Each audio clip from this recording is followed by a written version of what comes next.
IBO2-ൻ്റെ 15-ാമത്തെ unit international marketing of service. കഴിഞ്ഞ യൂണിറ്റുകളിലൊക്കെ നമ്മൾ പ്രൊഡക്റ്റിനെ പറ്റിയിട്ട് അതിൻ്റെ പ്രൈസിങ്ങിനെ പറ്റിയിട്ടും അതിൻ്റെ ഇൻ്റർനാഷണൽ മാർക്കറ്റിങ്ങും ബ്രാൻഡിങ് വിഷയങ്ങളൊക്കെ പറഞ്ഞു.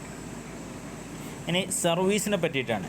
സർവീസാണ് നമ്മളെ എഡ്യൂക്കേഷന്, ഹെൽത്ത് സർവീസ്, ബാങ്കിങ്, ഇൻഷുറൻസ്, ഇതുപോലത്തെ കാര്യങ്ങളാണ് സർവീസ് കൊണ്ട് പ്രധാനമായിട്ടും വരുന്നത്. ഇതിൻ്റെ ഇൻ്റർനാഷണൽ മാർക്കറ്റിംഗ്, ഇന്ത്യ ഇന്ന് പ്രധാനമായിട്ടും സർവീസിൽ വലിയൊരു മാർക്കറ്റിംഗ് കാഴ്ചവെച്ചുകൊണ്ടിരിക്കുകയാണ്. കാരണം ഇന്ത്യൻ്റെ അടുക്ക് ഒരുപാട് മാൻ പവർ ഉണ്ട്, ഒരുപാട് വിദ്യാസമ്പന്നരായ എഡ്യൂക്കേറ്റഡായ ഒരു വലിയൊരു മാൻ പവർ ഇന്ത്യക്കുണ്ട്. ഇന്ത്യയുടെ ഒരു വലിയൊരു ക്യാപിറ്റലാണത്. നമുക്കറിയാം, ഇന്ത്യയിലുള്ള ഒരുപാട് നഴ്സുമാർ, ഡോക്ടേഴ്സ്, അക്കൗണ്ടന്റ്മാരൊക്കെ വിദേശത്ത് പോയി ജോലി ചെയ്യണം. അതുപോലെ തന്നെ അമേരിക്ക പോലത്തെ US പോലത്തെ ഡെവലപ്ഡ് കൺട്രീസിലുള്ള അവിടുത്തെ ഒരുപാട് IT മേഖലയിലുള്ള വർക്കുകളൊക്കെ നടക്കുന്നത് നമ്മുടെ ഇവിടെ ബാംഗ്ലൂരും ചെന്നൈയിലും പിന്നെ നമ്മുടെ കൊച്ചിയിലൊക്കെ വെച്ചിട്ടാണ്. വലിയ മൾട്ടിനാഷണൽ കമ്പനീസൊക്കെ അവരൊക്കെ ഹയർ ചെയ്യുന്നത് ഇന്ത്യയിലെ എംപ്ലോയീസിനെയാണ്. കാരണം അവർക്ക് കുറഞ്ഞ സാലറി മതി, അതുകൊണ്ടാണ്. അപ്പോൾ നമ്മളെ പല ആളുകൾക്കും സാലറി കൊടുക്കുന്ന US എന്നുള്ള ഡോളറായിട്ടാണ് അവർക്ക് സാലറി കിട്ടുന്നത്. അപ്പോൾ സർവീസിൻ്റെ ഇൻ്റർനാഷണൽ ലെവലിലുള്ള നമ്മളെ സർവീസിൻ്റെ മാർക്കറ്റിംഗ് ഇന്ന് വളരെ അധികരിച്ചിരിക്കുകയാണ്. അപ്പോൾ നമുക്കതിനെപ്പറ്റി ചർച്ച ചെയ്യും. സർവീസും പ്രൊഡക്റ്റും തമ്മിലുള്ള വ്യത്യാസം. പ്രൊഡക്റ്റ് എന്ന് പറഞ്ഞാൽ നമുക്ക് നമ്മളെ കയ്യിലെടുക്കാൻ പറ്റുന്ന സംഗതിയാണ്. സർവീസ് എന്ന ഒരു വ്യക്തി നമുക്ക് തരുന്ന സേവനമാണ്. അതുകൊണ്ട് വ്യത്യാസം. ഒരു പ്രൊഡക്റ്റ് മാനുഫാക്ചർ ചെയ്യാനും സേവ് ചെയ്യാനും മറ്റൊരു സ്ഥലത്തേക്ക് ട്രാൻസ്പോർട്ട് ചെയ്യാൻ കഴിയും. പക്ഷേ സർവീസ് അങ്ങനെ സ്വന്തമായിട്ട് സ്റ്റോർ ചെയ്യാനോ ട്രാൻസ്പോർട്ട് ചെയ്യാനോ കഴിയില്ല. ഡോക്ടർ ഇല്ലെങ്കിലും ഡോക്ടർ സർവീസിൽ പെട്ടിയിലാക്കി വെച്ച് ആളുകൾ വരുമ്പോൾ എടുത്തു കൊടുക്കാൻ കഴിയില്ലല്ലോ. അത് അയാളിൽ നിന്ന് സമയത്ത് തന്നെ വരണം. മറ്റൊരു തരത്തിൽ പറഞ്ഞാൽ പ്രൊഡക്റ്റ് ടാഞ്ചിബിളാണ്, കാണാൻ തൊടാൻ പറ്റും. സർവീസ് ഇൻടാഞ്ചിബിളാണ്. അതുപോലെ തന്നെ ഒരു പ്രൊഡക്റ്റിനെ അതിൻ്റെ കമ്പനിയിൽ നിന്ന് നമുക്ക് സെപ്പറേറ്റ് ചെയ്യാൻ പറ്റും. പക്ഷേ ഒരു സർവീസിന് അതിൻ്റെ പ്രൊവൈഡറിൽ നിന്ന് സെപ്പറേറ്റ് ചെയ്യാൻ പറ്റില്ല. ഡോക്ടറുടെ കഴിവും ഡോക്ടറെയും വേറെ വേറെ ആക്കി തിരിക്കാൻ പറ്റില്ലല്ലോ. ഒരു കമ്പനി അതിൻ്റെ പ്രൊഡക്റ്റിനെ രണ്ടാക്കി നമുക്കിങ്ങനെ വേർതിരിക്കാൻ പറ്റും. അതുപോലെ തന്നെ ഒരു സർവീസിൻ്റെ ക്വാളിറ്റി മെഷർ ചെയ്യാൻ യൂണിറ്റുകളൊന്നുമില്ല. ഒരു ഡോക്ടറുടെ സർവീസ് ഇത്ര കിലോ സർവീസ് എന്ന് നമുക്ക് പറയാൻ കഴിയും. ആണെങ്കിൽ ടൈമൊക്കെ വെച്ചിട്ട് 5 മിനിറ്റാണ് നമ്മൾ നോക്കി അങ്ങനെയൊക്കെ പറയാൻ അപ്പുറം ഒരു കൃത്യമായ ഒരു യൂണിറ്റ് ഇല്ല മെഷർ ചെയ്യാൻ. പക്ഷേ നമ്മളെ പ്രൊഡക്റ്റിന് കൃത്യമായ യൂണിറ്റ് ഉണ്ട്. ചെറിയൊരു നോയ്സ് ഉണ്ട് ശബ്ദത്തിൽ, അല്ലേ? അതിവിടെ ഒരു പണി നടക്കുന്നതുകൊണ്ടാണ്. എന്തായാലും ഇനി സർവീസിൻ്റെ മാർക്കറ്റിംഗ് അത്ര പ്രൊഡക്റ്റ് പോലെ അത്ര സിമ്പിളല്ല. സർവീസിൻ്റെ മാർക്കറ്റിങ്ങിലെ ചില വിഷയങ്ങൾ, പ്രശ്നങ്ങൾ, അത് ഈ സർവീസിൻ്റെ ഇപ്പോൾ നമ്മൾ സർവീസിൻ്റെ കുറച്ച് സ്വഭാവങ്ങൾ പറഞ്ഞില്ലേ, അതിൻ്റെ ഒരു സ്വഭാവം പറഞ്ഞല്ലോ, അതുതന്നെയാണ് സർവീസ് മാർക്കറ്റിങ്ങിലെ പ്രശ്നങ്ങൾ. ഒന്ന്, സർവീസ് ഇൻസെപ്പറബിളാണ്. അതായത് നമ്മൾ പറഞ്ഞാൽ സർവീസ് പ്രൊവൈഡറെയും സർവീസിനെയും സെപ്പറേറ്റ് ആക്കാൻ നമുക്ക് കഴിയില്ല. അതുകൊണ്ട് തന്നെ ഇപ്പോൾ നമുക്കൊരു പ്രൊഡക്റ്റ് വേണമെങ്കിൽ ഓൺലൈനായിട്ടൊക്കെ വാങ്ങാം, അത് അയാൾ ഇങ്ങോട്ട് അയക്കാൻ പറഞ്ഞാൽ മതി. ഇപ്പോൾ നമുക്കൊരു മൊബൈൽ വേണമെങ്കിൽ സാംസങ്ങിനോട് അത് ഇങ്ങോട്ട് നമ്മളിലേക്ക് അയക്കാൻ പറഞ്ഞാൽ മതി, സെൻഡ് ചെയ്യാൻ പറഞ്ഞാൽ മതി. പക്ഷേ ഒരു ഡോക്ടറെ സർവീസ് ഇങ്ങോട്ട് വീട്ടിലേക്ക് അയച്ചോളൂ, ഹോം ഡെലിവറി എന്ന് പറഞ്ഞിട്ടില്ലല്ലോ. അത് അയാൾ തന്നെ ഇങ്ങോട്ട് വരേണ്ടി വരും, അല്ലെങ്കിൽ നമ്മൾ അയാളുടെ അടുത്തേക്ക് പോകേണ്ടി വരും. അതുപോലെ സർവീസ് ഹെട്രോജീനിയസ് ആണ്. എന്ന് പറഞ്ഞാൽ ഒരുപോലെയുള്ള സർവീസ് കിട്ടിയെന്ന് വരുന്നില്ല. ഒരു ഡോക്ടറെ അടുത്ത് നിന്ന്, ഒരു അഡ്വക്കേറ്റിൻ്റെ അടുത്ത് നിന്ന് ഒരിക്കൽ കിട്ടിയ സർവീസ് അതേ സർവീസ് തന്നെ ഇനിയും വേണമെന്ന് പറഞ്ഞാൽ ഇപ്പോൾ കിട്ടിക്കൊള്ളുന്നില്ല. അത് അയാളുടെ മനസ്സിൻ്റെ അവസ്ഥയും സാഹചര്യങ്ങളും പല ഇതിനനുസരിച്ച് സെയിം സർവീസ് പിന്നെ കിട്ടിക്കൊള്ളുന്നില്ല.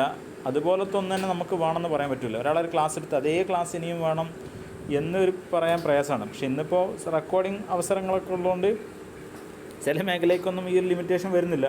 എന്നാലും സർവീസ് എപ്പോഴും ഒരു മനുഷ്യൻ തരുന്നതുകൊണ്ട് ഒരേപോലത്തെ സർവീസ് എപ്പോഴും കിട്ടിക്കൊള്ളുന്നില്ല. അതുപോലെ തന്നെ ഇൻടാഞ്ചിബിളാണ് സർവീസ്. ഇൻടാഞ്ചിബിൾ ആയതുകൊണ്ട് നമ്മളൊരാളെ സർവീസ് നമ്മളെ കയ്യിലൊന്നും കിട്ടുന്നില്ല.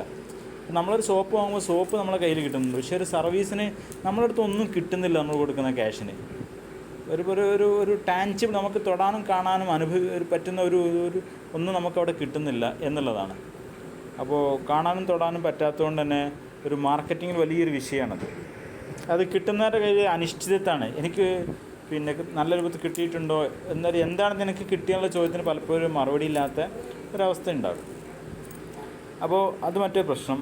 അടുത്തത് നോ ഓണർഷിപ്പ്. സർവീസിൽ ഒരിക്കലും ഓണർഷിപ്പിൻ്റെ ട്രാൻസ്ഫറിങ് ഇല്ലല്ലോ. നമ്മളൊരു ഫ്രിഡ്ജ് വാങ്ങുകയാണെങ്കിൽ ആ ഫ്രിഡ്ജിൻ്റെ ഓണർ നമ്മളാവുന്നു. നമ്മളൊരു കാറ് വാങ്ങി നമ്മൾ ആ കാറിൻ്റെ ഓണറാവുന്നു. പക്ഷേ ഒരു സർവീസ് ചെയ്യുന്നതോടുകൂടി നമ്മൾ ഓണർഷിപ്പിലേക്കൊന്നും വരുന്നില്ല.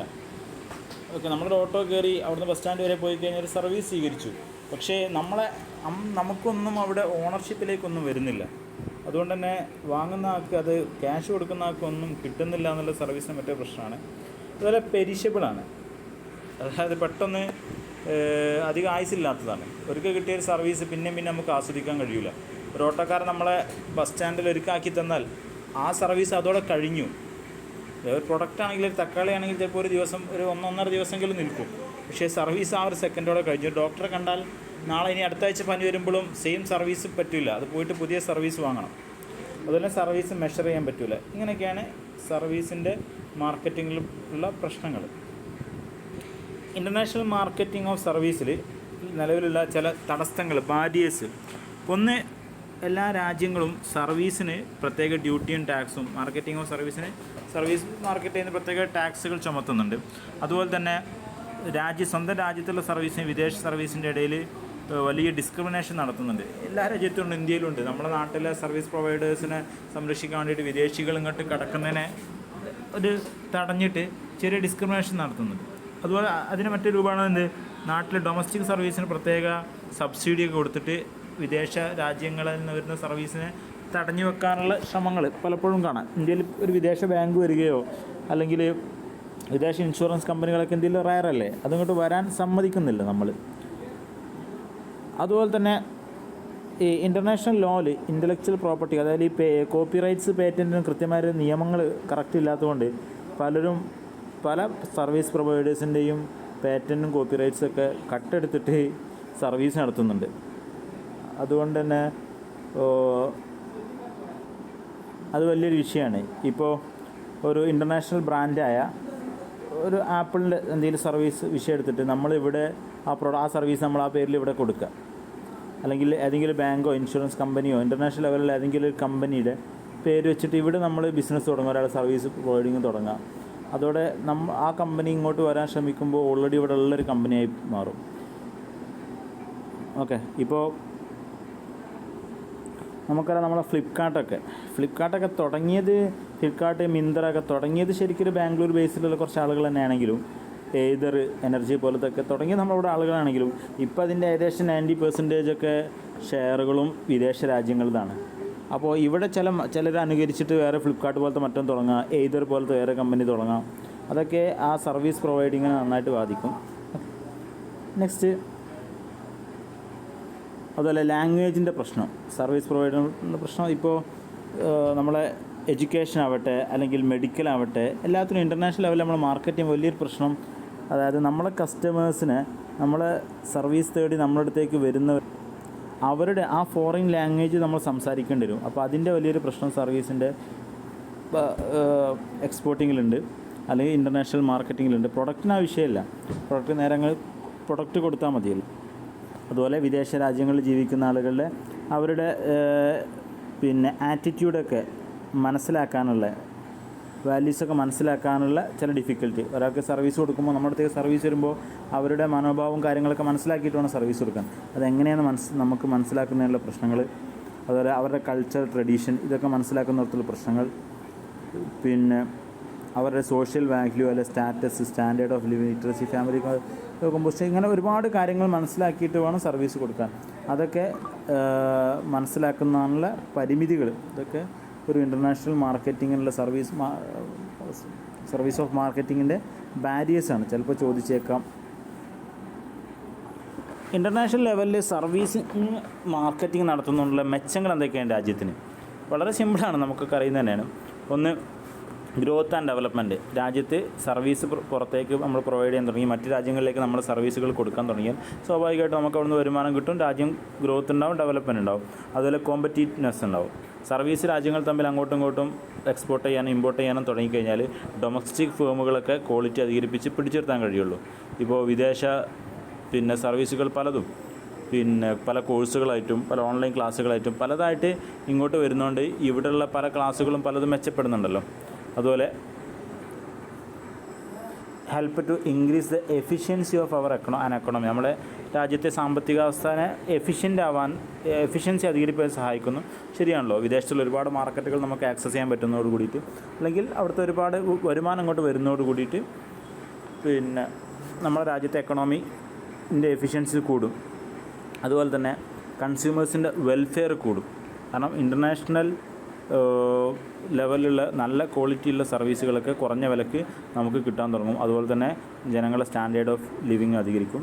പിന്നെ എംപ്ലോയ്മെൻറ്റ് ഓപ്പർച്യൂണിറ്റി വളരെ പ്രധാനപ്പെട്ട സംഗതിയാണ്. ഇന്ത്യയിൽ ഒരുപാട് ആളുകൾ, ഇന്ത്യ നോക്കിക്കഴിഞ്ഞാൽ നമ്മൾ പലരും ജോലി ചെയ്യുന്നത് വിദേശ കമ്പനികൾക്ക് വേണ്ടിയിട്ടും വിദേശികൾക്ക് വേണ്ടിയിട്ടാണ്, പല രാജ്യങ്ങൾക്ക് വേണ്ടിയിട്ടാണ്. ഇന്ത്യയിലെ അക്കൗണ്ടന്മാർ ജോലി ചെയ്യുന്നതും ഇവിടുത്തെ CA ജോലി ചെയ്യുന്നത്, ഇവിടുത്തെ അഡ്വക്കേറ്റ്സ്, പല ട്രാൻസ്ലേറ്റ് നടത്തുന്നവർ, ഇങ്ങനെ തുടങ്ങി പ്രത്യേകിച്ചും IT മേഖലയിലൊക്കെ വിദേശ കമ്പനികൾക്ക് വേണ്ടിയിട്ടാണ് പലരും ജോലി ചെയ്യുന്നത്. പിന്നെ പ്രത്യേകിച്ചും സ്ത്രീകൾക്ക് വളരെ യോജിച്ചൊരു ഫീൽഡാണ് സർവീസ്. കാരണം വലിയ ഭാരം ചുമക്ക് അങ്ങനത്തെ കാര്യമൊന്നും ഉണ്ടാവില്ലല്ലോ. അവരെ കയ്യിലുള്ളൊരു സർവീസ്, ഡോക്ടർ ആവട്ടെ നഴ്സ് ആവട്ടെ, അത് വിൽക്കല്ല ചെയ്യുന്നത്. ഓക്കെ,